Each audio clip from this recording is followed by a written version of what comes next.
Good morning, everybody, and welcome back to the latest edition of the RDA Central West Business Breakfast Series. I'm really excited that you're able to join us this morning because today we're joined by another very high calibre guest. A lot of you might know our guest as the hardworking former barrister, former member for Orange, and now the federal member for Calare and Assistant Minister for Trade, Minister for Regional Education and Decentralisation. Please join me in welcoming Andrew G. Hi folks, g'day Sam. Good to have you, Andrew. I really appreciate you taking the time to join us this morning. Pleasure, great to see you. I know it's a very busy time. But look, Andrew, before we get into a couple of questions and things that are happening in the federal sphere, a lot of members, as I said, a lot of our viewers will know you as the federal member for Calare. But do you mind giving us, our viewers, a little bit of background about your journey into public life and how you think that journey's helped you in your current role? Well, I guess I've done a few things in terms of occupations before going into politics, and I think it helps in politics if you have had some, what I would call, real life experience. People take different pathways into politics and everyone's journey into it is different, but I think having that real life experience can be of benefit. So I started firstly in the law. I worked for a judge for 12 months. That was my first job. And then I went overseas and started my own business for a while, came back, worked as a solicitor and then as a barrister, and then ultimately went into the law. And I think having a legal background does actually help, because I've found that in terms of going through the legislation and actually drafting legislation, it does give you a bit of experience in doing that. So for example, in my last parliamentary role, when I was responsible for Roads to Recovery, that particular program which funds local council road programs, I was reforming the program to make it more user-friendly to local members, and I wasn't getting the feedback that I needed from the public service in terms of the drafting of the regulations or the instrument. So I just did it myself, and I was very surprised when they accepted it and it all went through. So that's an example of where your previous occupation can be of assistance. I've got to say, life was a lot simpler in the law. You had the judge, opponent, client, so you kind of knew where the potential hits were going to come from, but in politics they can come from all sides and anywhere. So life was simpler back then, but it's also very rewarding doing this job. Yeah, absolutely, and it's probably a bit more black and white, and now it's probably a lot more shades of grey. But look, and as you said, you did run your own business, I believe, at one stage, and that probably has been a fantastic grounding to help you understand the challenges of the local business community. Yeah, and now more than ever, they're probably in very uncertain and challenging times. What have you been hearing from small and local businesses across the electorate as they grapple with the evolving COVID scenario? Well, stress, anxiety, worry. There are some real stories of heartbreak. Some businesses have already closed, and it's very hard to hear those stories and talk to the people who are involved in those closures, especially the young entrepreneurs who have just opened businesses and so full of promise and optimism, and just to see it taken away like that is heartbreaking. And our office here is just across the road from Centrelink, so you see the queues there on a daily basis, and it's a stark reminder that this stuff, what we're doing, has real consequences, and there is a real need to help people out there. In terms of the way the local business community is faring, I mean, it's mixed, but it's very, very difficult and very tough, and I know it's taken a huge emotional toll on a lot of business owners, because so many treat their staff like family, and to see these employees having to go on to JobSeeker or JobKeeper is just heartbreaking. So it's a very difficult time. I think a couple of the key points that businesses have raised with me, they've been very concerned about going into hibernation, what happens with the wages and how they'll be able to retain staff. Well, I think JobKeeper has helped a lot. So over 900,000 businesses across Australia have accessed JobKeeper. So that has been a successful program in terms of the take-up rate, and I'm having good feedback on it. The other thing that they've been concerned about, particularly for small businesses has been the rentals and what happens to your tenancies. And some landlords have been really, really good and accommodating. And so I think this new commercial code that's coming into effect will be very welcomed, because basically forces the parties to be reasonable and negotiate. And if they can't reach a concluded agreement, then they'll be forced to mediation. So I think having some certainty around the wages and also the tenancies has been really important for business owners. But you can't sugarcoat it. I mean, this is an awful situation, and it's still going on, and we've just got to help as many businesses and livelihoods as we can to get through to the other side, while taking care of the health issues as well. Yeah, absolutely. It's an unprecedented scenario that we find ourselves in, and I guess it's just one small way that we can help support a local business. I stopped in and saw Claire and Matt and the team at Anything Grows this morning. Great place to grab a coffee if you can. Any support we can give to local business, and I think Andrew would probably agree, is absolutely vital right now. Yeah, thanks Claire and Matt. Because they're doing it tough. But Yeah, I guess that's probably a nice segue into my next question. There's been a suite of stimulus measures announced by both the state and federal government. You mentioned one, the JobKeeper package, which I believe the legislation passed the House and the Senate last week, and it was $130 billion. It was I think it was the biggest single spending bill in Australian history. Another thing that I think has been well received from the feedback that RDA Central West has been getting has been the cash flow for small business. What kind of feedback around the stimulus measures have you received across your electorate, and what could you foresee coming down the pipeline next? I think generally it's been well received, and I think where there have been issues, I've seen genuine attempts from the government to kind of work through those issues and find a solution. And I think you look at a suite of measures that are available. So obviously JobSeeker, but JobKeeper most importantly. You've got the cash payments for businesses employing people. That's been very well received. You've got the guaranteed loans for small and medium-sized business enterprises, which I think are really important, and I know businesses have been accessing those. So I think that's been a good one. You've got the instant asset write-off threshold has been raised to $150,000. You've got further depreciation allowances as well to go with that. You've got subsidies for apprentices as well. So there is a full suite of measures available for small and medium-sized businesses out there. Most of our businesses around here fall into that category. So I think it has been very well received. But look, I don't think we can pretend that that's going to be the total answer. And this has been so unprecedented that some businesses have already closed, as I've said, and that's the tragedy of all of this. So we're going to try to get as many businesses through to the other side, but the reality is not everyone is going to get through, and your heart just breaks when you hear those stories. And I've spoken to business people who've been in tears over the situations that they're facing, and some sectors are obviously being hit more than others, particularly, for example, hospitality, events, tourism, travel. Construction is one that's, really education, higher education. Yeah, you're right. There was that initial phase of businesses that were impacted, and now it's starting to penetrate its way to those secondary tier businesses. But I think what you said just earlier is a really important point. It's about through stimulus measures like the JobKeeper. It's also important to retain and keep those skills in our region, because if their jobs forego, there's a strong chance that many of these skilled people may in fact leave regional areas. And then when we do ramp back up in due course, then we could have a skills vacuum that we're left with in our region. So I think that's why it's probably been well received. And as you said, the other stimulus measure, the instant asset write-off, I think that's been well received by businesses that have been able to navigate their way through.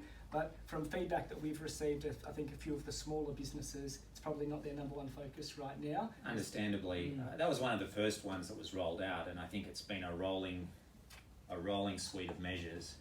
And as this has gone on, yes, the situation has changed very quickly, and it has been unprecedented in the way that these policies have been formulated. I think you make a good point on the retraining. I think that is a key point. And I think we've got some good measures in place, not only in business, for example, the apprentice and trainee subsidies, but also the courses that are available now through our higher education providers, including universities, so the cut price courses. I think TAFE is also offering free courses. And I'll just jump in there, that TAFE course information is on the RDA Central West website if you're interested. And I think you're right, Andrew, fantastic opportunity for people that might be looking to upskill or reskill. Fantastic resource at their disposal. It's not all doom and gloom though, Sam, in terms of regional Australia. And I think heartbreaking though we've seen these stories I think there is hope, and I think out in country Australia and out here in particular, we still do have strengths which other parts of Australia may not. Number one is agriculture. So the strength of the economy in our nation's always been built on what we make and grow and what we sell. Agriculture is front and centre in that. We've still got mining, so mining is still going pretty well, both in terms of gold and copper just up the road, iron ore in other parts of Australia. So our exports in terms of mining are still very strong. So there are about 5,000 people employed in mining directly. That's direct across the Central West. So we still have that arrow in our quiver. We've still got health. We've still got education, although higher education is going to be taking a hit. So we still do have some economic strengths that other parts of Australia don't. Up in Oberon, we've got forestry. We've got food processing, particularly around Bathurst and Blaney. So we may be down, but we're certainly not out. And so if we can get through this, we will be able to rebuild perhaps even better than some other parts of the country, is my feeling at the moment. Yeah, I tend to agree. I think we've got some fantastic competitive advantages here in the Central West. Yeah. You mentioned a couple of them earlier. Mining is a good foundation for us to build on, and agriculture as well.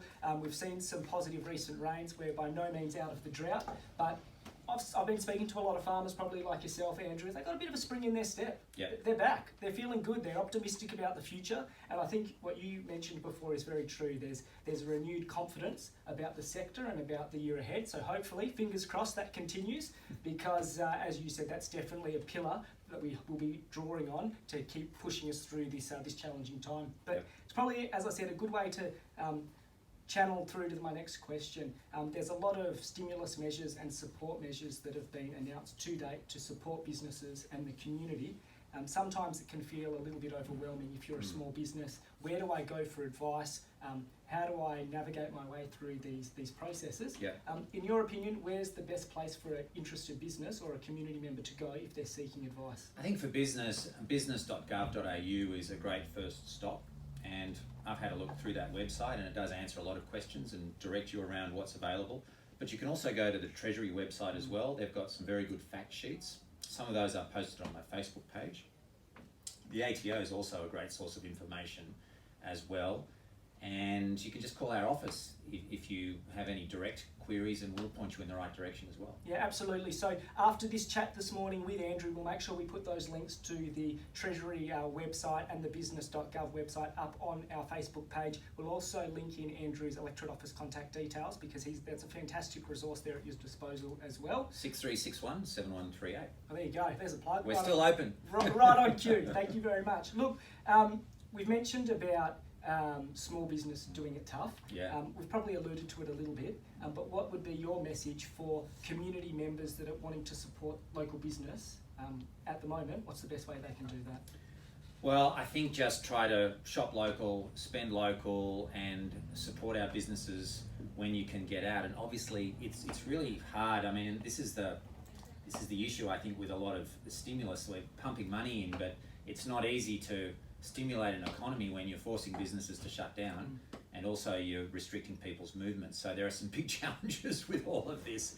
So my message out there is support small business when and where you can, and just remember that these are local folks, local families that you're supporting. So please try to buy local. And there's a lot of online shopping I think going on at the moment. And one thing you can do is if you see a price and you think, oh, well, I can get it cheaper online, give your local business a call and say, look, I can get this online. Are you able to match the price? And 9 times out of 10, they'll be able to do it.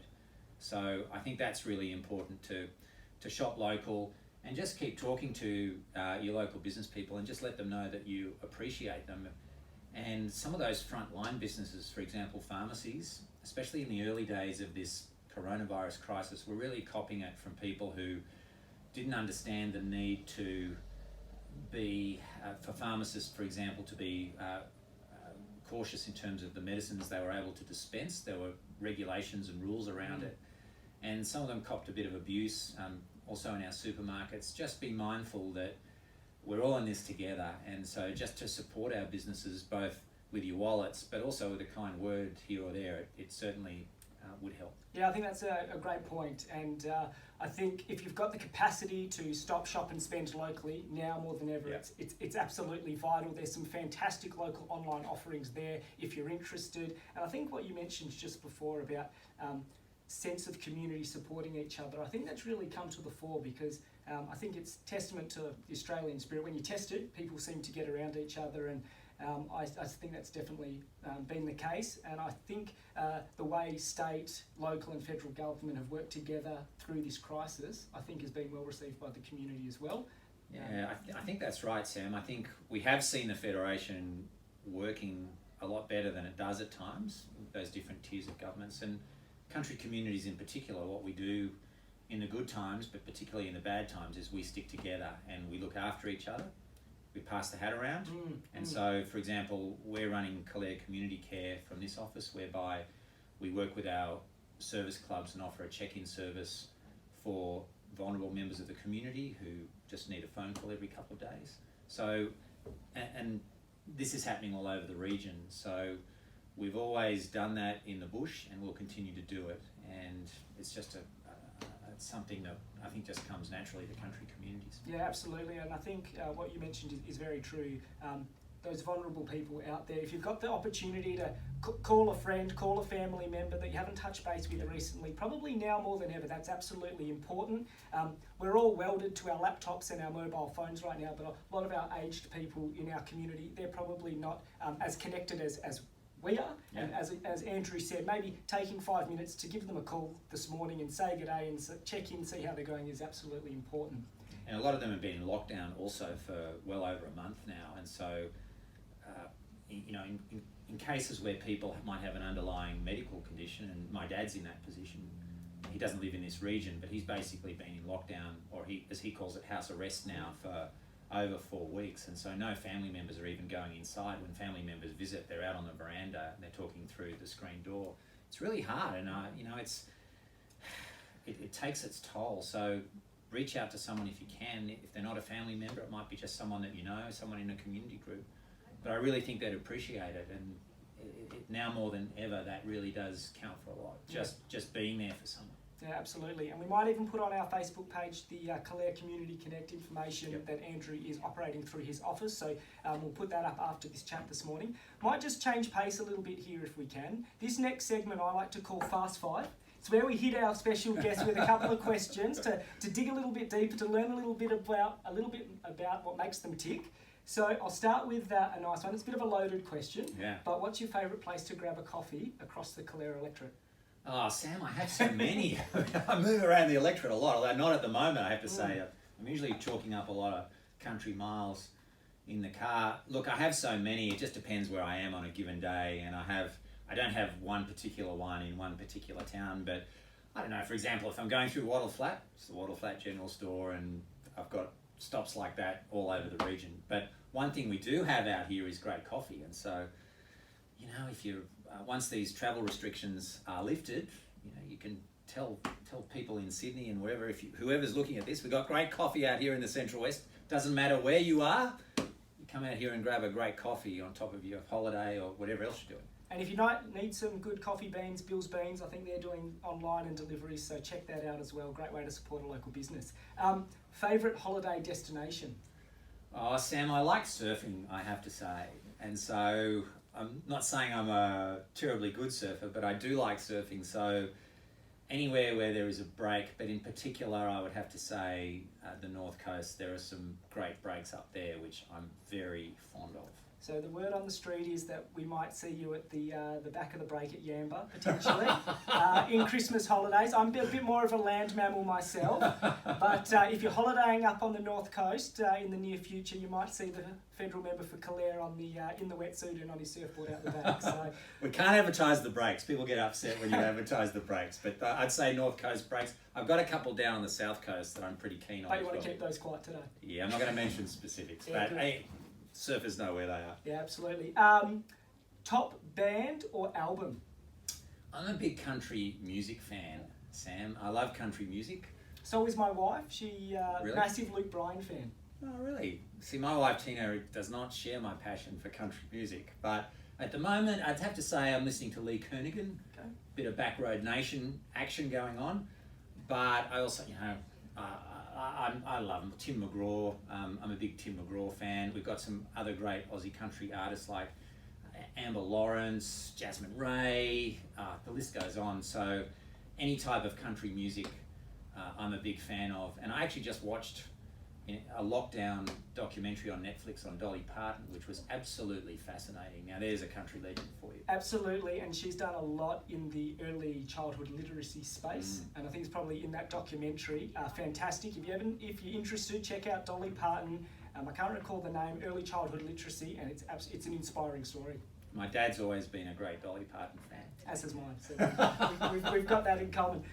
Mine, I'm a big Powderfinger fan. Powderfinger, yeah, okay. always have Right. been, and I said it last week. Vulture Street, classic album, one of my favourites. Rock and roll. Yeah, Daka proudest. Daka. Oh, look, who doesn't like ACDC? If you're Australian, you've got to like Daka Daka. Bit of Cold Chisel, got a chance. Yeah, anyway, I've got a long list, but no, look, we've got some classic Australian music, and if you've got an opportunity to download an Aussie hit right now, it's probably a good time while you're at home, working from home, or the kids are at home. Good time to listen to a classic Aussie song. Next question, two-pronged approach. Proudest achievement in politics, and biggest failure, or biggest missed opportunity, perhaps. Well, I guess we've had some over the years. We've had some big. You have to call them fights, I think, to get some of those really the bigger ticket items that have really brought the communities together to get behind. I guess my first one was Gulgong Hospital. Gulgong Hospital closed in 2010, and trying to get the new hospital once we got into government proved more challenging than I thought it would. So Gulgong Hospital would have been the first one, but on top of that, you'd have the 24-hour rescue helicopter service, which was a massive one, and I think we got, from memory, over 30,000 signatures on a petition for that. The linear accelerator or the radiotherapy machine, the second one here at Orange, was a big one and not as easy as we thought. We had to fight for that one as well. We've got some big road projects up and running, so the highway, the Fairbridge Bends between Orange and Molong, was another big one that we fought hard for. The funding for the Ewan Road was a big one. Ewan and Cope Roads out Mudgee Gulgong Way saved lives, so that was a pretty big one as well. I guess if you look in the federal sphere, the Charles Sturt University Medical School was just massive, and because it just seemed like we had the world against us on that one. It was a bit, I look back on it now and I think, well, Gulgong Hospital and some of these other ones, the 24-hour helicopter service were great training grounds, because you'd think this stuff would be easy, but it's not easy, and you can also get resistance from your own side of politics. So the medical school was a big one. Dixon's Long Point is another big one, but it's not always. Mount Panorama, the money for the second racetrack, that's going to be a game changer when it comes in. So we've had some good big ticket wins, but we've also had a lot of smaller ones as well that mean just as much to people in the community out there. So I particularly enjoy those ones where people say, you're never going to get this. People have been trying for years, you won't get it done. And that medical school one in particular, we had every medical organisation in the country against us, every city university against us. We had doctors lining up, we had medical student associations, you name it. So yeah, so that there are the big ticket ones, I guess, but there are also a lot of smaller ticket items which have made a real difference to people's lives. And I guess, and what lessons do you think you learned going through that Murray-Darling Medical School process? Because for those that don't know, that's going to deliver, I believe, end-to-end medical school in Orange. Yeah. 37 places that open 2021, I Yeah. believe. Fantastic resource for our region. But what lessons did you learn as the local MP, I guess, trying to advocate for this? And what do you think the long-term benefits will be for not just Orange, but the Central West?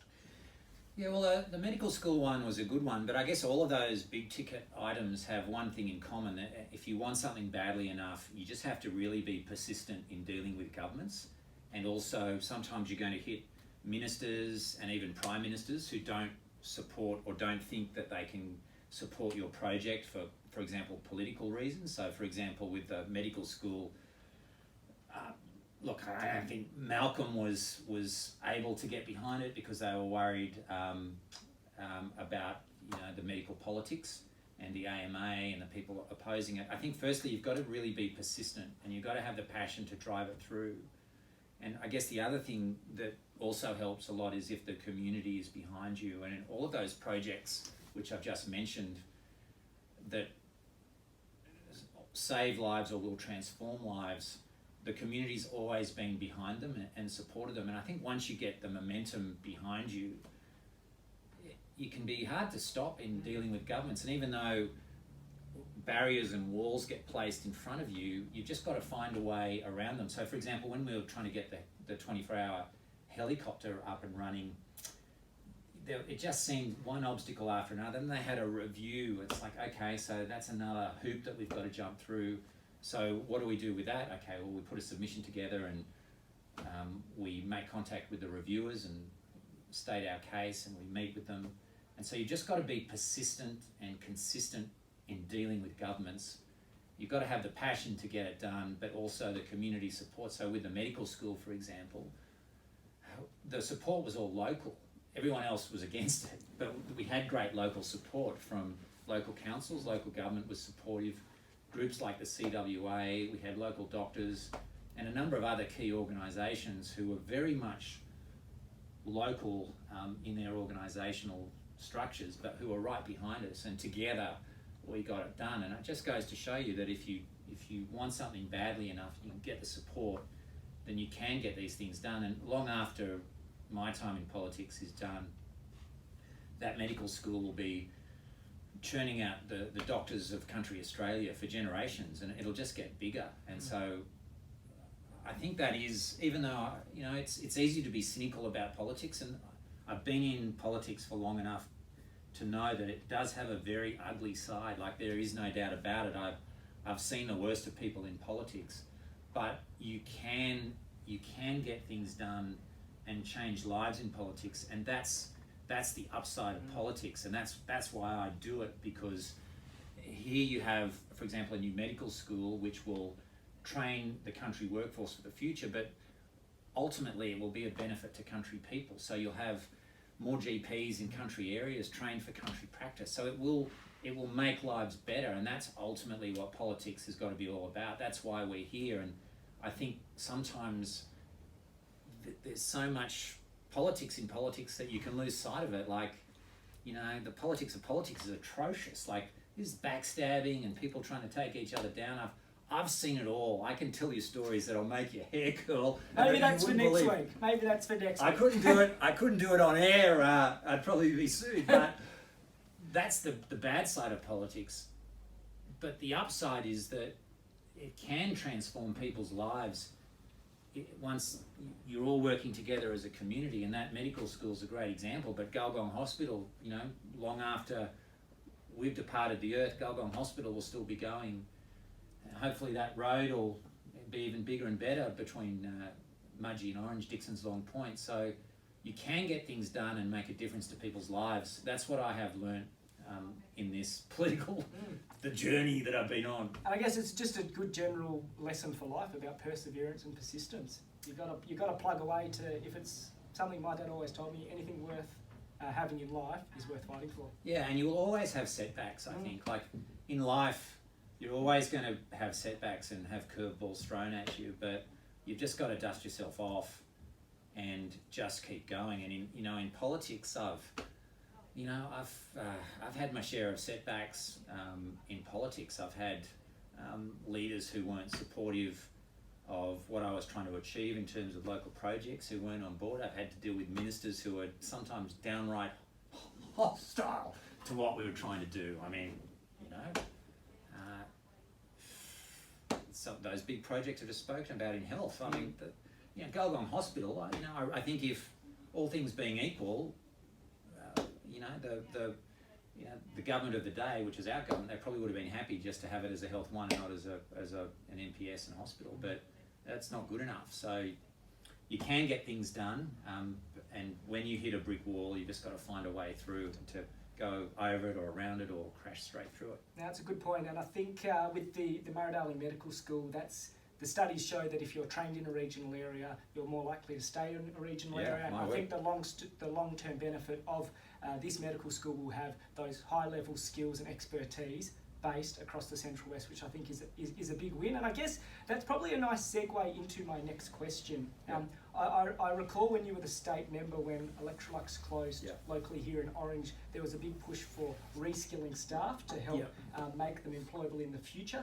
Do you think that's something, especially we've been talking about health at length, maybe in the health and aged care space, that the government could focus on going forward to support those workers who might have been out of work now as part of the COVID scenario? Yeah, I look back on that time, that time of Electrolux, and it was another devastating time. That was a big blow for this area and Australian manufacturing generally. Australia's last fridge making plant, profitable fridge making plant, I should add, closed. But we did, working together, we were able to put in a very successful retraining program, and the Electrolux were very supportive of that as well, and that was a successful aspect to quite a tragic situation, and it did succeed in keeping a lot of people in this area. Yeah, it was a huge retraining program, and I think that's something that our area can be very proud of, and a lot of local businesses were very supportive of it and took people on who had retrained and reskilled. And I think at the moment we're still in crisis mode, but we will move into recovery, and quite frankly, the sooner we get into recovery, the better, because I don't think 6 months is sustainable of this lockdown, and I think we've got to be looking at ways of, if we can, subject to the medical advice, we've got to be looking at ways of getting this economy back open and people employed again and businesses up and running, because at the end of the day, it's going to be the business sector which leads the way. Government can't do everything, and it's the businesses who employ people and pay tax. They take the risk, and so the recovery is going to be a huge task in itself. I think you rightly point out that retraining is going to be a very important part of it. It won't be the only part, but I think locally here it will be an important part, because we've got it's going to be a big task. I was going to say it's not an impossible task, and it's something that we do have some experience in, as you rightly point out.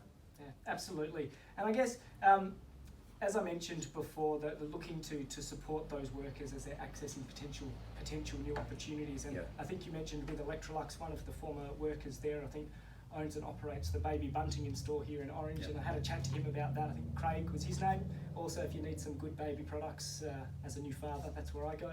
So you can help, another way to support a local business. But look, I just wanted to finish on a bit of a slight change of tact. I know we've spoken a lot about health in this morning's conversation, and a lot of our viewers this morning may not know that you yourself were actually diagnosed with melanoma in 2010, and I can imagine this was a confronting and challenging time. What did you learn going through that process or that experience, and I guess what advice would you give to our viewers this morning about staying on top of their own health? Yeah, that's a good question. Well, anyone who gets that news never forgets it. I remember the day that I got that news. It was devastating news, and the weekend after I got it was you go through all of the worst case scenarios. I had stage 3 melanoma, and so I'd been pre-selected for the state seat of Orange at this point and was just gearing up for the state election in the following year, which was in March. So it was purely by chance that I was so lucky that I picked it up. So do you want to know the story? Yeah, go. I think our viewers would as well. So I was invited down to, Russell Turner was the state member at that point, and he had an assistant working for him called Bev. Bev Glover would be well known to people, and Bev said, come down for homemade sausage rolls. And I said, oh look, I'm really busy, I don't know if I can do it. And she said, no, come down, the sausage rolls are really good. So I went down there. I don't actually think Russell was there at that point. So anyway, I had the sausage rolls, talking out in the courtyard, and I was just standing there with my hand on my hips. I just kind of had my thumb in my belt, just kind of talking, and I just noticed there was a lump there, and I didn't know what it was. And it turned out to be a lymph node, and that's where the cancer was. One thing led to another. I went down and had an operation to remove the lymph nodes in my groin not too long after that. And I think that it was, you go through different stages of that, and obviously there's the shock of the diagnosis, and then it's just processing the information and dealing with it. And then coming out of it, that I think is when you start to reflect on what the wider meaning of it is and the impact that it has on your life. And at that point, they said, look, you're at stage 3, and there's a 50-50 chance of it coming back, which would mean it goes to stage 4. And I was sort of trying to get an answer that I thought would be good in terms of what the odds are. I was hoping for maybe 10%, that would be good. And I said, so, what are my chances? And they said, well, it's 50-50. You've got a 50-50 chance of it coming back. And I said, well, what happens if it comes back? And they said, well, look, if it comes back, there's not much we can do, because at that point, 10 years ago, there was just nothing to treat melanoma with. So I was a bit, and I remember saying to the professor who was treating me at the time, was Professor John Thompson, Prof Thompson. I said, but I'm young, that must improve my odds. He went, nah, still 50-50. I said, but you've got it reasonably early. He said, nah, still 50-50. I went, okay. And I was a bit depressed about that to begin with. And then I spoke to my sister, who's a doctor, and I said, I just got it's 50-50. And I said, look, that's a toss of the coin. That's not great odds. And she said, well, what do you mean that's not great odds? I mean, there are plenty of people out there who get, worse odds than that. And many people have been through the cancer in one form or another, and she said, you just got to go out there and live life and make sure you do everything that you can to stay on the right side of the ledger, and do everything that you can to stay in the right 50%. And so that's what I've done. And as I went on a drug trial, which the drug was ultimately unsuccessful, but I think it helped the research. So I was on that for about 4 years, I think. But it does change. It changed the way that I looked at politics and the way that I went about my advocacy, and that my advocacy took on a greater urgency. And I remember there was a colleague that I worked with at the bar who was building and construction. He was a barrister, and he got melanoma and he passed away. And I remember, before he passed away, he got I think they injected Teflon into his throat so he could say goodbye to his family. I mean, and I just thought, wow, I mean, we are here in such a blink of an eye, are our lives, and it can just be taken away like that. So I thought that just added a whole new level of urgency to what we were doing. And when he passed away, just before we were trying to get the radiotherapy machine here at Orange, and we were getting resistance from our own government to the extent that they wouldn't even let us do press conferences on the hospital ground. So we were doing press conferences with our local community members, like John Carpenter and Stuart Porges. We worked out where the dividing line was between the Western Care Lodge and the hospital, and we were doing the press conferences on the lodge side of things. But I just thought, nah, we're here for such a short period of time. If we're going for this stuff, we've just got to go and just punch through. And so that that kind of has driven my approach to a lot of this stuff, and including the medical school. Like, there's no tomorrow with this stuff. Like, if we're here and we have the opportunity, and we do in government, then you just got to go for it.